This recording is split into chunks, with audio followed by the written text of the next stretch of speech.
भारत के इतिहास में कुछ स्थान केवल इमारतें नहीं होते, बल्कि वे सत्ता, शक्ति और शासन के प्रतीक बन जाते हैं।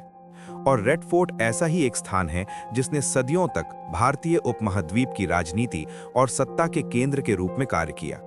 ये किला केवल एक स्थापत्य चमत्कार नहीं था, बल्कि ये मुगल एम्पायर की शक्ति, वैभव और प्रशासनिक नियंत्रण का प्रतीक भी था, जहां से सम्राट पूरे साम्राज्य का संचालन करते थे और जहां हर निर्णय का प्रभाव लाखों लोगों के जीवन पर पड़ता था। लाल किले का निर्माण मुगल सम्राट शाहजहां ने 17वीं शताब्दी में करवाया था, जब उन्होंने अपनी राजधानी आगरा से दिल्ली स्थानांतरित करने का निर्णय लिया। ये निर्णय केवल भौगोलिक परिवर्तन नहीं था, बल्कि एक राजनीतिक रणनीति का हिस्सा था, क्योंकि दिल्ली उस समय उत्तर भारत का एक महत्वपूर्ण केंद्र था और यहां से पूरे साम्राज्य पर नियंत्रण बनाए रखना अधिक प्रभावी था।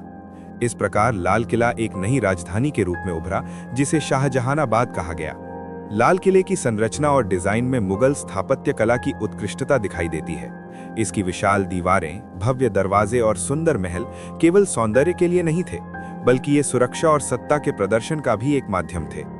किले के भीतर स्थित दीवाने आम और दीवाने खास जैसे स्थानों पर सम्राट जनता और दरबारियों से मिलते थे, जहां न्याय, प्रशासन और राजनीति से जुड़े महत्वपूर्ण निर्णय लिए जाते थे, और यही स्थान मुगल सत्ता के वास्तविक केंद्र थे। दीवाने खास विशेष रूप से महत्वपूर्ण था, जहां सम्राट अपने विशेष दरबारियों और राजदूतों से मिलते थे, और यहीं पर प्रसिद्ध मयूर सिंहासन रखा गया था, जो मुगल वैभव और शक्ति का प्रतीक था। ये स्थान केवल एक दरबार नहीं था, बल्कि ये वो जगह थी जहां से साम्राज्य की नीतियां बनाई जाती थीं और जहां से पूरे राज्य के प्रशासनिक तंत्र को नियंत्रित किया जाता था। लाल किला केवल एक राजनीतिक केंद्र ही नहीं था, बल्कि ये एक सांस्कृतिक और सामाजिक जीवन का भी केंद्र था। यहाँ संगीत, कला, साहित्य और वास्तुकला का विकास हुआ, और ये किला मुगल संस्कृति की समृद्धि और विविधता को दर्शाता था। इस प्रकार ये किला केवल सत्ता का प्रतीक नहीं था, बल्कि ये एक ऐसे समाज का प्रतिनिधित्व करता था जहां कला और संस्कृति को भी समान महत्व दिया जाता था। मुगल सम्राटों के लिए लाल किला केवल एक निवास स्थान नहीं था, बल्कि ये उनकी शक्ति और अधिकार का प्रतीक था। यहाँ से भी अपने साम्राज्य के विभिन्न हिस्सों पर नियंत्रण रखते थे और ये सुनिश्चित करते थे कि उनका शासन स्थिर और प्रभावी बना रहे। लेकिन समय के साथ ये किला केवल शक्ति का प्रतीक ही नहीं रहा, बल्कि ये उन चुनौतियों और संघर्षों का भी साक्षी बना जो मुगल साम्राज्य को कमजोर करने लगे थे। इस प्रकार लाल किले का प्रारंभिक इतिहास हमें ये समझाता है कि कैसे एक स्थापत्य संरचना एक विशाल साम्राज्य की सत्ता का केंद्र बन सकती है, और कैसे ये स्थान केवल ईंट और पत्थरों का समूह नहीं, बल्कि इतिहास, राजनीति और शक्ति का जीवंत प्रतीक बन जाता है। लाल किला केवल एक भव्य संरचना नहीं था, बल्कि ये वो जीवंत केंद्र था जहां से मुगल एम्पायर की सत्ता संचालित होती थी, और इस सत्ता की वास्तविक झलक उसके दरबार, प्रशासनिक व्यवस्था और दैनिक राजनीतिक गतिविधियों में दिखाई देती थी, जहां हर निर्णय योजनाबद्ध ढंग से लिया जाता था और उसका प्रभाव पूरे साम्राज्य पर पड़ता था। किले के भीतर सत्ता का संचालन अत्यंत व्यवस्थित और औपचारिक था, जिसमें सम्राट की उपस्थिति सर्वोच्च होती थी और उनके चारों ओर एक विस्तृत प्रशासनिक ढांचा कार्य करता था। दीवाने आम वो स्थान था जहां सम्राट आम जनता से मिलते थे।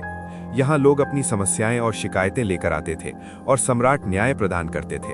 ये केवल एक औपचारिक प्रक्रिया नहीं थी, बल्कि ये मुगल शासन की वैधता और जनता के साथ उसके संबंध का प्रतीक भी था, क्योंकि यहाँ ये दिखाया जाता था कि सम्राट अपने प्रजा के प्रति उत्तरदायी है और न्याय देने के लिए तत्पर है। इसके विपरीत दीवाने खास वो स्थान था जहाँ सत्ता के वास्तविक निर्णय लिए जाते थे। यहाँ केवल विशेष दरबारी, मंत्री, सेनापति और विदेशी दूतों को प्रवेश मिलता था, और यहीं पर साम्राज्य की नीतियां बनाई जाती थीं। युद्ध और कूटनीति से जुड़े निर्णय लिए जाते थे, और ये तय किया जाता था कि साम्राज्य को किस दिशा में आगे बढ़ाया जाएगा। इस प्रकार ये स्थान मुगल सत्ता का सबसे महत्वपूर्ण केंद्र था। दरबार की राजनीति अत्यंत जटिल और संवेदनशील थी, जहां विभिन्न दरबारी गुट अपने प्रभाव को बढ़ाने के लिए प्रयास करते थे। इनमें वजीर, अमीर, सूबेदार और अन्य उच्च अधिकारी शामिल होते थे, जो सम्राट के निकट रहने और उनके विश्वास को प्राप्त करने के लिए प्रतिस्पर्धा करते थे। और यही प्रतिस्पर्धा कई बार सत्ता संघर्ष और षड्यंत्रों का कारण भी बनती थी, जिससे यह स्पष्ट होता है कि सत्ता केवल बाहरी शत्रुओं से ही नहीं, बल्कि आंतरिक राजनीति से भी प्रभावित होती थी। लाल किले के भीतर प्रशासनिक व्यवस्था भी अत्यंत संगठित थी, जहां विभिन्न विभागों के माध्यम से साम्राज्य का संचालन किया जाता था। कर संग्रह, न्याय व्यवस्था, सेना का प्रबंधन और कूटनीतिक संबंध आदि, इनका नियंत्रण इसी केंद्र से होता था। और ये सुनिश्चित किया जाता था कि साम्राज्य के हर हिस्से में सम्राट के आदेशों का पालन हो। इस प्रकार लाल किला केवल एक प्रतीकात्मक केंद्र नहीं था, बल्कि ये वास्तविक प्रशासनिक शक्ति का भी केंद्र था। इस पूरे तंत्र में सम्राट की भूमिका अत्यंत महत्वपूर्ण थी, क्योंकि अंतिम निर्णय उन्हीं के हाथ में होता था, चाहे वो युद्ध का हो, कर नीति का हो या किसी अधिकारी की नियुक्ति का हो। और यही कारण था कि एक सक्षम और दूरदर्शी सम्राट के समय में साम्राज्य मजबूत और स्थिर रहता था, जबकि कमजोर नेतृत्व के समय में यही व्यवस्था धीरे धीरे कमजोर होने लगती थी। सम्राट औरंगजेब के समय तक ये प्रशासनिक तंत्र अत्यंत शक्तिशाली बना रहा, लेकिन उनके बाद धीरे धीरे दरबार की राजनीति और आंतरिक संघर्ष बढ़ने लगे, जिससे लाल किले के भीतर की सत्ता कमजोर होने लगी और इसका प्रभाव पूरे साम्राज्य पर पड़ने लगा, क्योंकि जब सत्ता का केंद्र ही अस्थिर हो जाए तो उसका नियंत्रण भी कमजोर हो जाता है। इस प्रकार लाल किले के भीतर सत्ता का संचालन केवल एक औपचारिक प्रक्रिया नहीं था, बल्कि ये एक जटिल और संगठित सिस्टम थी, जिसमें राजनीति, प्रशासन और कूटनीति का गहरा संबंध था। और यही सिस्टम मुगल साम्राज्य की शक्ति का आधार भी थी और अंततः उसके पतन का कारण भी बनी। लाल किला न केवल मुगल साम्राज्य की शक्ति का प्रतीक था, बल्कि ये उनके पतन के गवाह के रूप में भी इतिहास में दर्ज है। जैसे जैसे समय बीतता गया, साम्राज्य के आंतरिक संघर्ष, कमजोर नेतृत्व और बाहरी आक्रमणों ने इस भव्य किले में स्थापित सत्ता को धीरे धीरे कमजोर कर दिया। किले के भव्य महल और दरबार अब केवल शक्ति का प्रतीक रह गए, लेकिन उनके भीतर चलने वाली प्रशासनिक और राजनीतिक प्रक्रिया पहले जैसी प्रभावशाली नहीं रही। औरंगजेब के बाद मुगल सम्राटों का नेतृत्व अक्सर कमजोर और अस्थिर रहा, जिसके कारण दरबार में गुटबाजी और सत्ता संघर्ष बढ़ गए। दीवाने खास और दीवाने आम में अब केवल औपचारिक बैठकों का महत्व रह गया। असली निर्णय लेने की शक्ति धीरे धीरे जमींदारों, सेना के कमांडरों और दरबारियों के हाथ में चली गई। इस आंतरिक अस्थिरता ने लाल किले को केवल एक प्रतीकात्मक सत्ता केंद्र बना दिया। बाहरी आक्रमणों और राजनीतिक दबाव ने भी लाल किले की भूमिका को प्रभावित किया। 18वीं शताब्दी में मराठों, राजपूतों और फिर अंग्रेजों के दबाव ने मुगल सत्ता को कमजोर किया। किले की दीवारें जितनी भी मजबूत थीं, वे वास्तविक नियंत्रण को सुरक्षित नहीं रख सकीं। ब्रिटिश ईस्ट इंडिया कंपनी ने धीरे धीरे राजनीतिक और आर्थिक शक्ति को अपने हाथ में ले लिया और लाल किला अब केवल औपचारिक सम्राटीय प्रतीक बनकर रह गया। इसके अलावा लाल किले में सत्ता के क्षरण का एक महत्वपूर्ण कारण था प्रशासनिक तंत्र का बोझ और राजस्व संग्रह की जटिलताएं। मुगल साम्राज्य का विशाल विस्तार था और प्रत्येक सूबे में अधिकारी और राजस्व संग्रहकर्ता अपने लाभ और प्रभाव के लिए संघर्ष कर रहे थे। केंद्रीय सत्ता, जो लाल किले से संचालित होती थी, अब इन गुटों पर पूरी तरह नियंत्रण नहीं रख पा रही थी। इससे साम्राज्य के विभिन्न हिस्सों में विद्रोह और असंतोष बढ़ने लगे और किले से बाहर सत्ता का नियंत्रण कमजोर होता गया। लाल किला, जो कभी मुगल वैभव, शक्ति और न्याय का केंद्र था, धीरे धीरे केवल इतिहास का गवाह बनकर रह गया। यहां से लिए जाने वाले निर्णय अब साम्राज्य की दिशा बदलने में सक्षम नहीं रहे। सम्राट की सत्ता का प्रभाव सीमित हो गया और उनके अधिकार धीरे धीरे औपचारिकता में बदल गए। किले के भव्य महल और गुंबद अब केवल यादगार स्थापत्य और प्रतीकात्मक सत्ता के प्रतीक बनकर रह गए। इस प्रक्रिया ने ये स्पष्ट कर दिया कि केवल भव्य किला या प्रतीकात्मक शक्ति किसी साम्राज्य की स्थिरता सुनिश्चित नहीं कर सकती। शक्ति का वास्तविक केंद्र केवल प्रशासनिक तंत्र, न्याय व्यवस्था और सक्षम नेतृत्व में होता है। लाल किले का पतन ये दर्शाता है कि यदि आंतरिक अस्थिरता और राजनीतिक संघर्ष बढ़ जाएं, तो भव्य प्रतीक भी असफल हो सकते हैं। इस प्रकार लाल किला मुगल साम्राज्य के उत्थान और पतन का साक्षी बनकर इतिहास में दर्ज है। ये केवल भव्य स्थापत्य नहीं, बल्कि शक्ति, वैभव, आंतरिक संघर्ष और समय के साथ सत्ता के क्षरण का जीवंत प्रतीक है।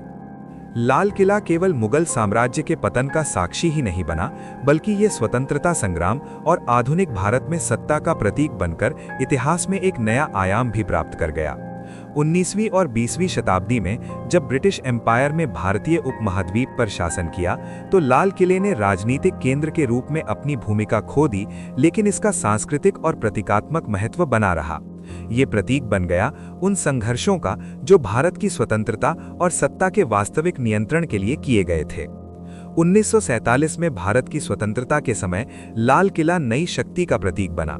15 अगस्त 1947 को भारत के प्रथम प्रधानमंत्री जवाहरलाल नेहरू ने लाल किले की प्राचीर से देशवासियों को संबोधित किया और राष्ट्रीय ध्वज फहराया। ये पल केवल एक औपचारिक समारोह नहीं था, बल्कि ये दर्शाता था कि अब सत्ता और प्रशासन का वास्तविक केंद्र भारतीय लोकतांत्रिक व्यवस्था में स्थानांतरित हो गया है। लाल किला अब न केवल ऐतिहासिक मुगल शक्ति का प्रतीक था, बल्कि ये स्वतंत्र भारत में लोकतंत्र, राष्ट्रीय गौरव और सत्ता का प्रतीक भी बन गया। आज लाल किला केवल एक पर्यटक स्थल या वास्तुकला का चमत्कार नहीं है।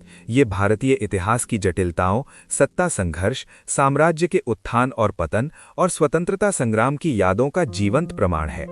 यहाँ से देखने पर स्पष्ट होता है कि सत्ता केवल ईंट और पत्थर की संरचना में नहीं, बल्कि प्रशासनिक क्षमता, नेतृत्व और सामाजिक जागरूकता में निहित होती है। लाल किला दर्शाता है कि एक साम्राज्य या राष्ट्र की स्थिरता और वैभव का मूल आधार उसकी नीति, व्यवस्था और नेतृत्व है, न कि केवल प्रतीकात्मक भव्यता। लाल किले की कहानी ये भी सिखाती है कि सत्ता और वैभव अस्थायी हो सकते हैं यदि उन्हें टिकाए रखने के लिए उचित प्रशासन, न्याय और जनता का समर्थन की कमी हो।